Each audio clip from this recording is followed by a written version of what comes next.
So we get asked all the time, should you clip your bird's wings? And people seem to think that there's something terrible about clipping birds' wings. Actually, it's really, really important. I clip my own bird's wings, and the reason it's important is that birds get into everything. They fly. They're unlike other pets that we have in our homes.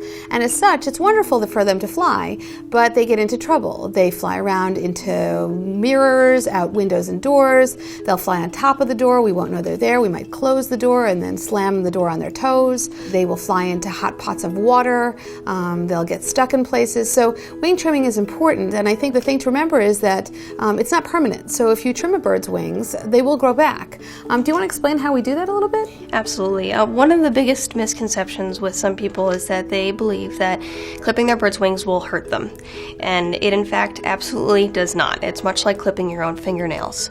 We do it very moderately. We only trim enough off of the wings so that the bird can catch themselves and glide down to the ground. We don't want them to crash or injure themselves, but we also don't want them to catch any height.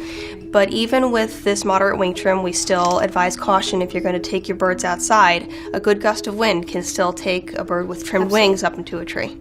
Yeah, and every year we lose a couple of patients because people forget that wings grow back. We trim the outermost 5 or 6 feathers, the primary feathers.